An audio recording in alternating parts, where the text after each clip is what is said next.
Hello, welcome to RPM News Weekly, a roundup of important automotive news that goes behind the headlines.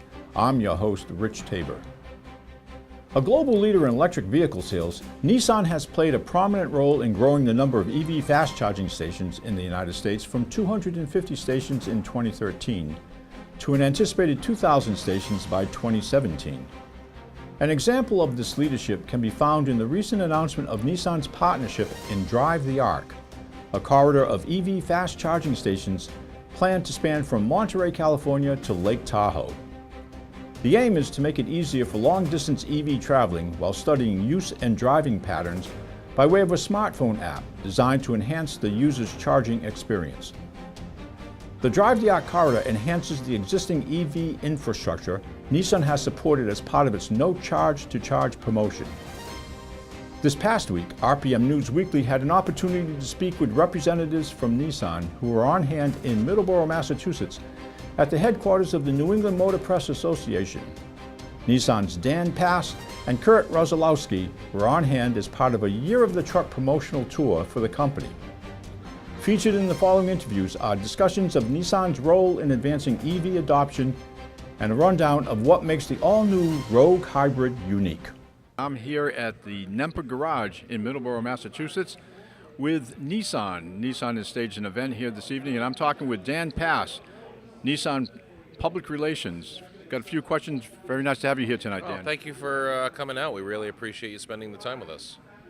Very important that Nissan has been really at the forefront of a lot of the alternative vehicle movement, and right now they've got the highest volume selling electric vehicle on the market, the Nissan Leaf. That's correct. We just sold 100,000 of them in the U.S. It's a very big deal, and Nissan is also making some inroads as far as getting the electric vehicle infrastructure in place. Can you tell me a little bit about that? Well, we've partnered with a series of electric co-ops with utility companies throughout the country to really increase the infrastructure. We realize that we're at a point where electric vehicles are accessible, they're usable, and there's a common thought that it's very difficult to find places to charge. So what we've done is, through a series of different partnerships, we've encouraged the building of additional infrastructure. And to put our money where our mouth is, per se, we have a program called No Charge to Charge. It's in 50 different markets, and basically you get a card and you can charge for free at a select number of these chargers in 50 different markets. So really, we're getting to the point where you will be able to drive around in an electric vehicle just as easily as a gasoline vehicle. Well, that would be great. And I know on the West Coast that they've created a super corridor that Nissan has been very, very much a part of.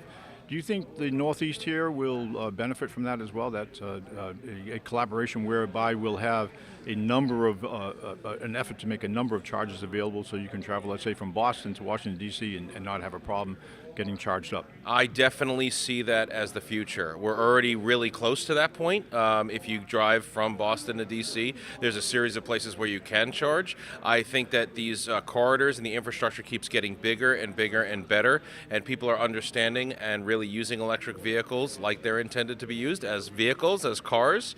And I think that as we move forward, we're going to see a lot more exciting news when it comes to charging time, vehicle range, especially as the prices of such technology comes down.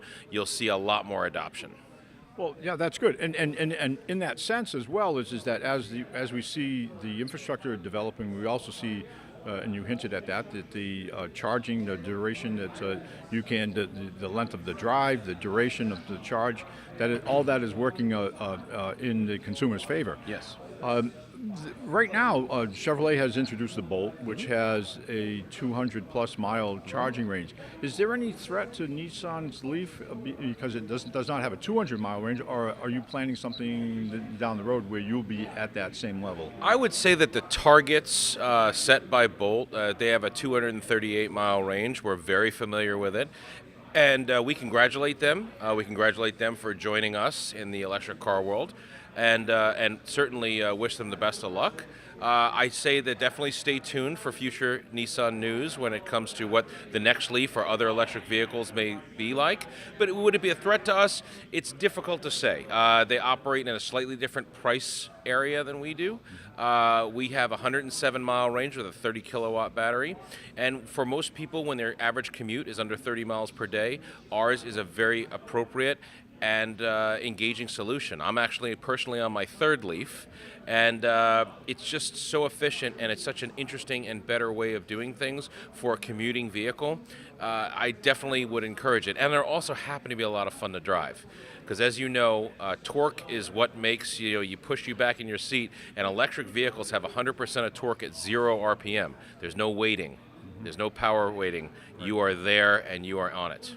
One of the things that I found very fascinating about driving an all-electric vehicle is in the regen mode, in some cases you can actually lift your foot off the throttle and use that as the brake.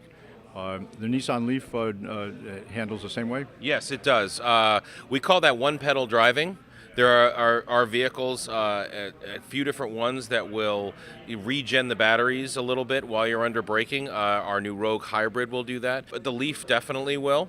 As you lift your foot off the brake, yes, you can actually bring the car nearly to a halt. That's terrific. Future of Nissan vehicles as far as alternative vehicles, anything that we might see in Detroit, or is there any other new items that we might see in Detroit that you might hint at? Yes, we're going to be showing a CUV that'll be on sale fairly soon, another CUV in our ever-expanding CUV lineup. Very excited about that. We also have a little bit of a show car to show people, something that be a little surprising considering where vehicles are going right now. And I think that there'll be some technology on there that will be very interesting to your viewers. We look forward to showing it off a little bit. Great, I can't wait. I can't wait till January. Great to have you on board here. Thanks very much, Dan, for a few minutes here. Once again, I'm here with Dan Passe from Nissan Public Relations. This is Rich Tabor for RPM News.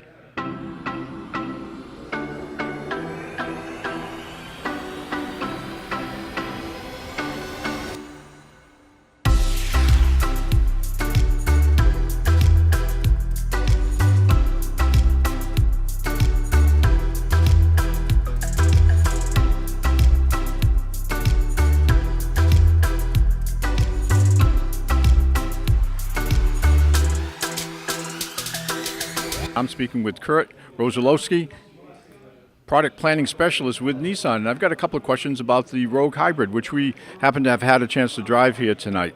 Could you explain a little bit about the unique kind of powertrain that vehicle has? Yep, so Nissan customers might be familiar with the Pathfinder Hybrid and the Murano Hybrid, but this new Nissan Rogue Hybrid is an all-new technology for Nissan that we're implementing in the Rogue here. This vehicle has the 2-liter internal combustion engine, then a dry clutch that's paired to a 30 kilowatt electric motor, and then where the torque converter normally sits between the motor and the CVT is actually another clutch. And so because of that technology and that kind of the layout, the EV mode to internal combustion engine drive mode is very seamless. And so when you're driving it, you really don't notice that engine cutting in and out. Yeah. So acceleration is very quick and smooth right from the start, from 0 miles per hour. And regenerative braking kicks in as you slow down? Right. You can regen power under braking and also under coasting. The acceleration is very similar to that of the conventionally powered Rogue vehicle, so customers aren't compromising for the the acceleration or the speed that they're looking for when they get the hybrid. But they have the benefit of getting additional gas mileage. Exactly. Yep. On the two-wheel drive versions of the hybrid, the EPA estimated fuel economy is 33 city, 35 highway, 34 combined. So it's a huge benefit over the conventionally powered Rogue. Yeah. What are the chances or the plans at Nissan for taking this, now that you have this small engine hybrid, to some of the other vehicles or perhaps some other new vehicles? Yeah, so we're always looking to expand into new models. The hybrid technology, where the market's going, is definitely in that direction.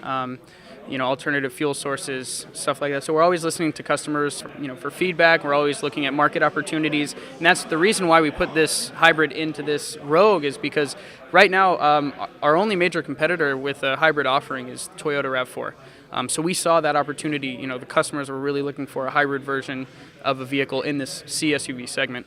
As far as future plans are concerned, you know, we're always looking for an area where we can capitalize on and really meet the customer needs.